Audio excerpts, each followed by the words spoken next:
अंगुत्तर निकाय की सूची में जिन 16 महाजनपदों का उल्लेख हुआ है उसमें 2 प्रकार के राज्य थे। नंबर 1, राजतंत्र। इसमें राज्य का अध्यक्ष राजा होता था। इस प्रकार के राज्य थे अंग, मगध, काशी, कोसल, चेदी, वत्स, कुरु, पांचाल, मत्स्य, सूरसेन, अस्मक, अवंती, गांधार तथा कंबोज। गणतंत्र। ऐसे राज्यों का शासक राजा द्वारा न होकर गण अथवा संघ द्वारा होता था। इस प्रकार के राज्य थे बज्जी तथा मल्ल। इन महाजनपदों का विवरण इस प्रकार है। नंबर 1, काशी। काशी वर्तमान वाराणसी तथा उसका समीपवर्ती क्षेत्र ही प्राचीन काल में काशी महाजनपद था। उत्तर में वरुणा तथा दक्षिण में 80 नदियों से घिरा हुआ वाराणसी नगरी इस महाजनपद की राजधानी थी। सोन नंदन जातक से ज्ञात होता है कि मगध, कोसल तथा अंग के ऊपर काशी का अधिकार था। जातक ग्रंथों से पता चलता है कि इस राज्य का विस्तार 300 लीग था और यह महान, समृद्धशाली तथा साधन संपन्न राज्य था। काशी तथा कोसल के बीच दीर्घकालीन संघर्ष का विवरण बौद्ध ग्रंथों में प्राप्त होता है। यहाँ का सबसे शक्तिशाली राजा ब्रह्मदत्त तथा जिसने कोसल के ऊपर विजय प्राप्त की थी, किंतु अंतोगत्वा कोसल के राजा कंस ने काशी को जीतकर अपने राज्य में मिला लिया। नंबर 2, कोसल। वर्तमान अवध का क्षेत्र फैजाबाद मंडल प्राचीन काल में कोसल महाजनपद का निर्माण करता है। यह उत्तर में नेपाल से लेकर दक्षिण में सई नदी तक, पश्चिम में पंचाल से लेकर पूर्व में गंडक नदी तक फैला हुआ है। कोसल की राजधानी श्रावस्ती थी। इसके अन्य प्रमुख नगर अयोध्या तथा साकेत थे। रामायण कालीन कोसल राज्य की राजधानी अयोध्या थी। बुद्ध काल में कोसल राज्य के 2 भागों में हो गए। उत्तरी भाग में राजधानी साकेत तथा दक्षिणी भाग की राजधानी श्रावस्ती में स्थापित हुई। साकेत का ही दूसरा नाम अयोध्या था। तीसरा, अंग। उत्तरी बिहार में वर्तमान भागलपुर तथा मुंगेर के जिले अंग महाजनपद के अंतर्गत थे। इसकी राजधानी चंपा थी। महाभारत तथा पुराणों में चंपा का प्राचीन नाम मलिनी प्राप्त होता है। बुद्ध के समय तक चंपा की गणना भारत के 6 महानगरियों में की जाती है। दीर्घकालीन के अनुसार इस नगर के निर्माण की योजना सुप्रसिद्ध वास्तुकार महागोविंद ने प्रस्तुत की है। महापरिनिर्वाण सूत्र में चंपा के अतिरिक्त अन्य 5 महानगरियों के नाम राजगिरी, श्रावस्ती, साकेत, कौशाम्बी तथा बनारस दिए गए हैं। प्राचीन काल में चंपा नगरी वैभव तथा व्यापार वाणिज्य के लिए प्रसिद्ध थी। अंग मगध का पड़ोसी राज्य था। जिस प्रकार काशी तथा कोसल में प्रभुता के लिए संघर्ष चल रहा था, उसी प्रकार अंग तथा मगध के बीच भी संघर्ष चल रहा था। अंग के शासक ब्रह्मदत्त ने मगध के राजा भट्टिया को पहले पराजित कर मगध राज्य की कुछ भाग को जीत लिया, किंतु बाद में अंग का राज मगध में मिला लिया गया। चौथा है मगध। दक्षिण बिहार में स्थित था। वर्तमान पटना और गया जिले इसमें सम्मिलित थे। कालांतर में यह उत्तर भारत का सर्वाधिक शक्तिशाली महाजनपद बन गया। मगध तथा अंग एक दूसरे के पड़ोसी राज्य थे तथा दोनों पृथक करती हुई चंपा नदी बहती थी। इस महाजनपद की सीमा उत्तर में गंगा से दक्षिण में विंध्य पर्वत तक तथा पूर्व में चंपा से दक्षिण में सोन नदी तक विस्तृत थी। मगध की प्राचीन राजधानी राजगीर तथा गिरिव्रज थी। यह नगर 5 पहाड़ियों के बीच स्थित था। नगर के चारों ओर पत्थर की सुदृढ़ प्राचीर बनाई गई थी। कालांतर में मगध की राजधानी पाटलिपुत्र स्थापित हुई। बज्जी। यह 8 राज्यों का एक संघ था, जिसमें बज्जी के अतिरिक्त वैशाली के लिच्छवी, मिथिला के विदेह तथा कुंडग्राम के जात्रिक विशेष रूप से प्रसिद्ध थे। वैशाली उत्तरी बिहार के मुजफ्फरपुर जिले में स्थित आधुनिक बसाड़ है। शिथिला की पहचान नेपाल की सीमा में इसे जनकपुर नामक नगर से की जाती है। यहाँ पहले राजतंत्र था, परंतु बाद में गणतंत्र स्थापित हो गया। कुंडग्राम वैशाली के समीप ही स्थित था। अन्य राज्यों के विषय में हमें निश्चित रूप से ज्ञात नहीं है। संभवतः अन्य 4 राज्य उग्र, भोग, इक्ष्वाकु तथा कौरव थे। जैन साहित्य में ज्ञात्रिक के साथ इनका उल्लेख हुआ है तथा इसे एक ही अस्थागर का समस्त कहा गया है। बुद्ध के समय में यह एक शक्तिशाली संघ था।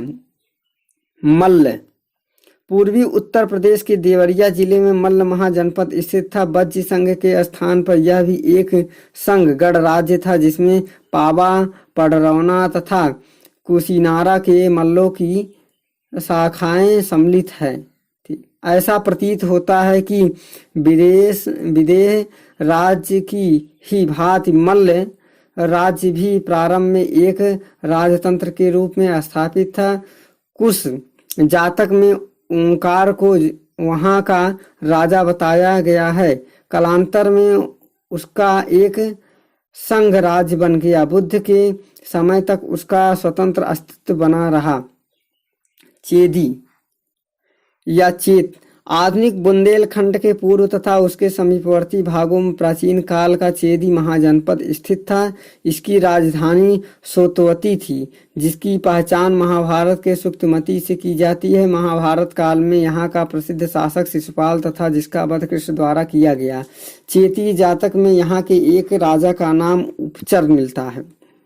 वत्स आठवां महाजनपद आधुनिक इलाहाबाद तथा बादा के जिले प्राचीन काल में वत्स महाजनपद का निर्माण करते थे। इसकी राजधानी कौशाम्बी थी जो इलाहाबाद के दक्षिण पश्चिम में 33 मील की दूरी पर यमुना नदी के किनारे स्थित है। विष्णु पुराण में पता चलता है कि हस्तिनापुर के राजा नीचाक्षु ने हस्तिनापुर में गंगा के प्रवाह में बह जाने के बाद कौशाम्बी को अपनी राजधानी बनाई। बुद्ध काल में यहाँ पौरव वंश का शासक था जिसका शासक उदयन था। पुराणों के अनुसार इसके पिता परतंप ने अंग की राजधानी चंपा को जीता था। इलाहाबाद विश्वविद्यालय के प्राचीन इतिहास विभाग द्वारा कौशाम्बी की विस्तृत खुदाई की गई जिससे पता चलता है कि ईसा पूर्व 12वीं सदी के मध्य से लेकर 6ठी शताब्दी ईसा पूर्व तक यहाँ बसी हुई थी। श्रेष्ठ घोषित एवं निर्मित विहार तथा उदयन के राजप्रसाद के अवशेष भी प्राप्त होते हैं। नंबर 9 कुरु मेरठ दिल्ली थानेश्वर के भूभाग में कुरु महाजनपद स्थित है। इसकी राजधानी इंद्रप्रस्थ थी। महाभारत कालीन हस्तिनापुर का नगर भी इसी राज्य में स्थित था। जहाँ तक ग्रंथों के अनुसार इस नगर की परिधि 2000 मील के लगभग थी। बुद्ध के समय यहाँ का राजा कौरव्य था। कुरु देश के लोग प्राचीन समय में ही अपनी बुद्धि एवं बल के लिए प्रसिद्ध थे। पहले कुरु एक राजतंत्रात्मक राज्य था किंतु कालांतर में यह गणतंत्रात्मक की स्थापना हुई। पांचाल आधुनिक रुहेलखंड के बरेली, बदायूं तथा फर्रुखाबाद के जिलों में मिलाकर प्राचीन पंचाल महाजनपद बनता था। प्रारंभ में इनके 2 भागों थे। उत्तरी पांचाल इसकी राजधानी अहिछत्र बरेली स्थित वर्तमान रामनगर थी तथा दक्षिणी पांचाल जिसकी राजधानी कांपिल्य फर्रुखाबाद स्थित कांपिल्य थी। कान्यकुब्ज का प्रसिद्ध नगर इसी राज्य में स्थापित था। 6ठी शताब्दी ईसा पूर्व तक पंचाल का एक संघ राज्य था। मस राजस्थान प्रांत के जयपुर क्षेत्र में मस महाजनपद बसा हुआ था। इसके अंतर्गत वर्तमान अलवर का संपूर्ण भाग तथा भरतपुर का एक भाग भी सम्मिलित था। यहाँ की राजधानी विराटनगर थी जिसका स्थापना विराट नामक राजा ने की। बुद्ध काल में इस राज्य का कोई राजनैतिक महत्व नहीं था। सूरसेन आधुनिक ब्रजमंडल क्षेत्र में यह महाजनपद स्थित था। इसकी राजधानी मथुरा थी। प्राचीन यूनानी लेखक इस राज्य को सूरसेन तथा उसकी राजधानी को मेथेरा कहते हैं। महाभारत तथा पुराणों के अनुसार यह यादव वंश का शासन था। कृष्ण यहाँ के राजा थे। बुद्ध काल में यहाँ का राजा अवंती पुत्र था जो बुद्ध का सर्वप्रमुख शिष्य था। उसी के समय में मथुरा में बौद्ध धर्म का प्रचार प्रसार संभव हुआ। मंझिम निकाय में पता चलता है कि अवंती पुत्र का जन्म अवंती नरेश प्रद्युत की कन्या से हुआ था। अस्मक या अस्सक या अश्वक गोदावरी नदी आंध्र प्रदेश के तट पर अस्मक महाजनपद स्थित था। इसकी राजधानी पोतन अथवा पोटिल थी। महाजनपदों में केवल अस्मक ही दक्षिण भारत में स्थित था। पुराणों से पता चलता है कि अस्मक के राजतंत्र की स्थापना इक्ष्वाकु वंशी शासकों ने की थी। चुल्लकालिक जातक से पता चलता है कि अस्मक के राजा अरुण ने कलिंग के राजा को जीता था।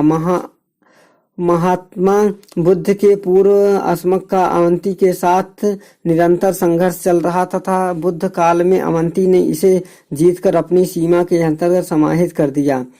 अवंती पश्चिमी तथा मध्य मालवा के क्षेत्र में अवंती महाजनपद बसा हुआ था। इसके दो भाग थे, उत्तरी अवंती जिसकी राजधानी उज्जैनी तथा दक्षिणी अवंती जिसकी राजधानी महिष्मती थी। दोनों के बीच वित्रावती नदी बहती थी। पाली धर्म ग्रंथ से पता चलता है बुद्ध काल में अवंती की राजधानी उज्जैनी ही थी, जहाँ का राजा प्रद्योत था। उज्जैनी की पहचान मध्य प्रदेश की आधुनिक उज्जैन नगर से की जाती है। राजनैतिक तथा आर्थिक दोनों ही दृष्टियों से उज्जैनी प्राचीन भारत का एक अत्यंत महत्वपूर्ण नगर था, जहाँ लोहे के खाने थी तथा लोहार इस्पात के उत्कृष्ट अस्त्र शस्त्र निर्माण कर लेते थे। इस कारण यह राज्य सैनिक दृष्टि से अत्यंत सबल हो गया। यह बौद्ध धर्म का भी प्रमुख केंद्र था, जहाँ कुछ प्रसिद्ध बौद्ध भिक्षु निवास करते थे। गंधार 15वां महाजनपद वर्तमान पाकिस्तान के पेशावर तथा रावलपिंडी जिले की भूमि पर गंधार महाजनपद स्थित था। इसकी राजधानी तक्षशिला में है। रामायण से पता चलता है कि इस नगर की स्थापना भरतपुत्र तक्ष ने की थी। इस जनपद का दूसरा प्रमुख नगर पुष्कलावती था। तक्षशिला प्रमुख व्यापारिक नगर होने के साथ साथ शिक्षा का भी प्रसिद्ध केंद्र था। 6ठी शताब्दी ईसा पूर्व के मध्य में यहाँ पुक्कुसती अथवा पुष्करासारिक नामक राजा राज्य कर रहा था। उसने मगध राज बिंबिसार के दरबार में अपना एक दूत मंडल भेजा था और इस प्रकार गांधार तथा मगध राज्यों के बीच मैत्री संबंध स्थापित हुआ। पुक्कसार ने अवंती के ऊपर आक्रमण कर वहां के राजा प्रद्योत को पराजित किया था।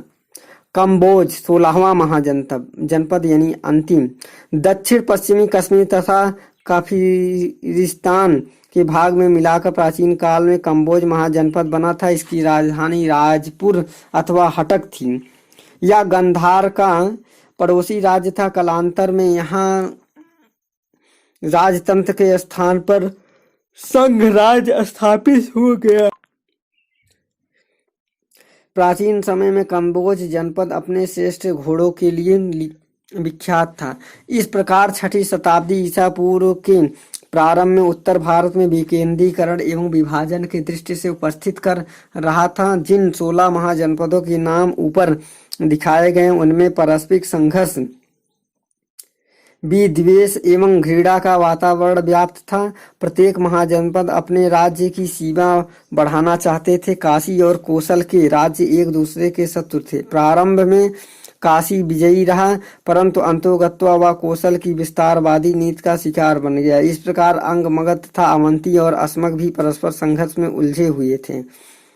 गढ़ राज्यों का अस्तित्व राजतंत्र के लिए असहाय हो गया था। प्रत्येक राज्य अपने पड़ोसी की स्वतंत्र सत्ता को समाप्त करने पर तुला था। अन्य जनपदों की स्थिति भी इससे भिन्न नहीं रही होगी। इस विस्तारवादी नीति का परिणाम यह अच्छा निकला कि निर्बल महाजनपद शक्तिशाली राज्यों में मिला लिए गए, जिसके फलस्वरूप देश में एकता की प्रवृत्ति को बढ़ा